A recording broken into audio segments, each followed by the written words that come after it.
Chapter 9. Lycell sat down and gazed around. What was there to do in this room alone? He had heard about how much fun gambling was, but had never thought about it. Why should he? He had money.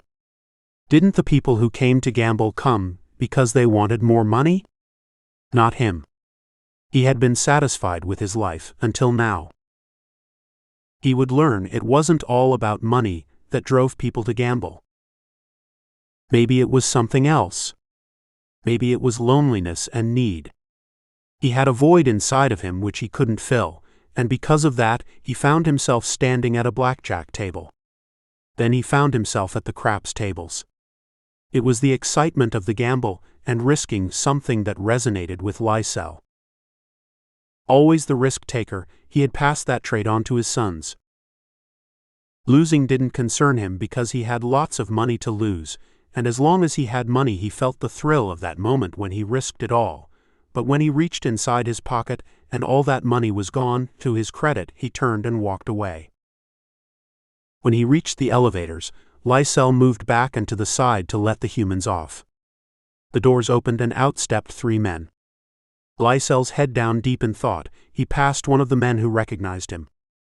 The man stared as if trying to place where he had seen Lycell, and then it came to him as they strode forward. Before Lycell reached the confines of the elevator, one man said, "Do you remember me?" Looking up, Lycell said, "No. I'm afraid I don't." "Well, I used to be engaged to Adrienne." "I was never aware that she had a fiancé," Lycell said in a dry, indifferent tone. "Oh, she never mentioned my name?" he said as if surprised. "I thought she would never forget my name." "Well, what is your name?" "I'll be sure to tell her I saw you," Lycell said, half asleep and unconcerned.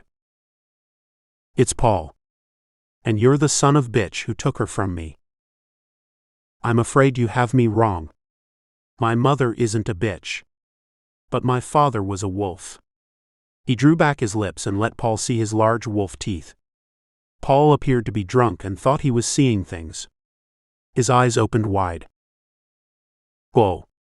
Fuck me. What the fuck is wrong with you, man?" Paul shouted, throwing his hands up. Lycell turned to get into the elevator, but it closed, and he had to stand there and wait with his back to Paul. "Turn around and face me," Paul said. His 2 buddies, who stood at arm's distance talking to 2 cocktail waitresses setting up dates for tomorrow, didn't pay attention to the conversation until Paul shouted to them. "Hey, look who we have here." The 2 men turned and shot a closed smile, wondering what Paul could be talking about because they damn sure didn't recognize him. "This is Adrienne's husband." That got their attention, and they sauntered over to Paul and encircled Lycell. "Look, I don't want any trouble," Lycell said. "She married a coward and not a real man like me," Paul snickered, turning around to get his buddy's approval. "I was just about to say that you don't want the trouble I carry with me," Lycell said. "We're not afraid of a gun," one of the guys said.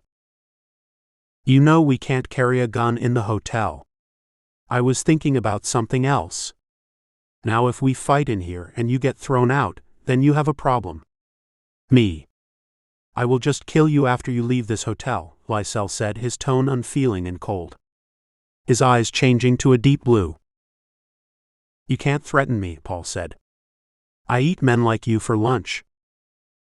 "I like you, Paul, and I was just about to say the same thing," Lycell said in a low voice but with a powerful penetrating gaze in his eyes. "I don't like you, and I'll show you just how much." "In my own time," Paul said to Lycell. The elevator opened, and Lycell stepped in without a word. He didn't want the cameras to catch anything he would have to explain to his pack tomorrow. It was enough no one knew where he was. A werewolf should never travel alone, and he had been doing that more often than not these days. As the elevator opened to his room and he stepped in, he fell across the bed dog-tired. His first thoughts were to let someone know where he was, but he felt betrayed and decided against it, reverting to his original idea about causing Adrienne to worry about him. The next morning, after a hot bath, he skipped breakfast in lieu of getting to the bank and replacing the money he threw away. First, he called the desk and asked if someone had placed gas in his truck. "Your keys are at the desk, Mr. Samsa, and the tank is full. We added that to the credit card on file. And would you like us to extend you credit so you can gamble?" "I don't think so. I'm checking out now." "You can check on your television for the bill if you have any questions." "No. That won't be necessary." "Then you can pick up your car keys on your way out." It was bright and the snow fall heavier than last night, but the only difference was it was in the middle of the day. "I guess I made my point," Lycell thought. He climbed into his truck and started out and steered it west on his way back to Samsaville. Listening to Willie Nelson's "Of All the Girls I've Loved Before" on the local radio station and thinking about Adrienne, he didn't look in his rearview mirror to see the black SUV coming up close behind and at a faster speed than his. When he did look, it was too late, and the SUV hit him in the rear and jolted the Ford, which veered to the right and hit a guardrail. The SUV stopped, and the Ford truck carrying Lycell moved a few feet and stopped. With Lycell's truck parked to the side of the road, watching in the rear mirror, he waited a minute and then stepped out. Two men dressed in fur-lined parkers and boots hopped out of the large truck. When the men reached Lycell, they stood looking at him, and one said, "Remember us?" "Not all of you, but I do know you, Paul. You're the one Adrienne ditched to marry me," Lycell said with a smirk and a raised eyebrow. It did no good to explain the relationship to Paul, so Lycell didn't try. It wasn't that type of gathering. They weren't friends. Lycell wasn't the kind to explain anything anyway, so he let Paul think what he wanted because he enjoyed frustrating men. Especially a low-life like Paul and his friends. Paul stepped closer to Lycell, looking him in the eyes. Lycell is an alpha, and the notion of an adversary intimidating or challenging him, and this was clearly a challenge, pissed him off to the highest degree. However, he tried controlling that wolf inside of him. Making up his mind that nothing would irritate him today helped to keep him calm, or as calm as a werewolf could be. Paul motioned with his hand to one friend standing next to him to come closer.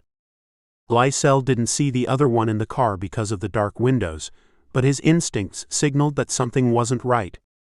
His ears perked when he heard the sound of a gun click, and then he caught sight of a figure. "You know who this is?" Paul said as he turned to his friend with the question. And the friend shook his head no. They knew from reading the papers that Adrienne had married Drayton Samsa, but what they didn't take time to note in the article is that Drayton was one of 3 triplets. "This is the fool who married Adrienne. After we finished fucking her, her cunt wasn't good for anything. So she married this pussy. Did the bitch ever have any babies? We made it so she could never have any." And he smiled. The friend's smile grew wide and they both laughed at Lycell. "You mean you did that to her on purpose?" The expression on Lycell's face changed 3 times. "Yeah. She was so out of it after my boys finished with her that night, and I got a piece when she fainted. Her lying there unconscious, she was the sweetest fuck I ever had. Women aren't my thing if you know what I mean," Paul said with a closed smile, looking to his friend for agreement. His friend smiled back. "After we all got a piece of her, I bet you couldn't feel her with that little dick of yours?" Lycell's eyes looked to the right and then the left to scan the roadway. No cars in sight. No snowplows. "I wanted to marry her." "Imagine that," Paul said. And he and his friend both laughed. Reaching for his zipper and unzipping it, Lycell pulled out his large penis and urinated on Paul's boots. The 2 men gasped at Lycell's cock. "You mean this little thing?" Lycell said after marking his territory on their shoes. Lycell stood calm, but his jaw tightened and he looked at Paul with narrow eyes. "I just want to make sure of one thing. Were you one of the dogs who raped Adrienne?" Lycell said, turning to Paul's friend, who had a wider grin on his face. The grin was because he had never seen a penis that large before. "I got a piece of that sweet ass, and so did our friend in the car." He turned, pointing with a wild snort. "Him too. That's interesting." Lycell zipped his pants and rubbed his hand under his beard. "Well, Paul, we have 6 sons no thanks to you, and she's pregnant now for my brother." Paul didn't respond right away. He stood with his mouth open wide and his eyes staring at Lycell. "See, I told you she was a slut," he said, glancing back at his friend. When he turned to say something to Lycell, he heard the sound of bones breaking and watching in horror as Lycell shifted into a large wolf standing on 2 hind legs, and with one swipe of his paw he cut Paul's body in half. The terror-stricken friend standing near Paul, covered with blood over his terror-stricken face, looked like an animal headed for slaughter, and he tried to run, but only got 4 steps to the SUV, and with his hands on the door, Lycell reached him, grabbed him by his neck, and holding him in the air, he made one perfect bite at his jugular, and blood spilled from his throat like a stuck pig. Lycell threw him across the roadway, then moved to the SUV to find the door locked. He pulled at the handle and jerked at it. It didn't open. He pulled and pulled at the handle until someone unlocked it. He paused, thinking about whether he should go inside the truck. He wasn't sure. But he was sure of one thing. He couldn't leave the man alive to tell of what he saw. As Lycell entered the opening of the SUV, 2 shots rang out, striking Lycell. The shots hit him hard, throwing him backwards. He heard someone open the door and step out into the snow. Lycell crawled on his knees around to the front of his truck. He looked and saw the trees, and he knew he had to use the trees as protection. He felt weak.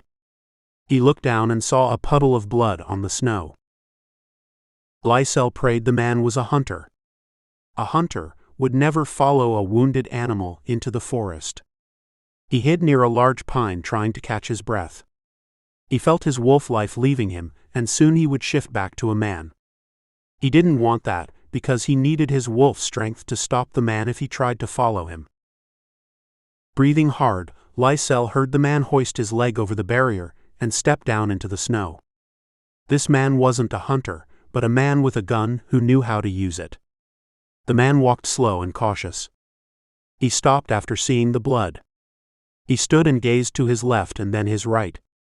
He didn't see the animal who had killed his friends. The man with the gun wasn't smart enough to turn around and get help. With his last bit of strength, Lycell reached for the terrified man's leg and brought him down hard in the soft snow.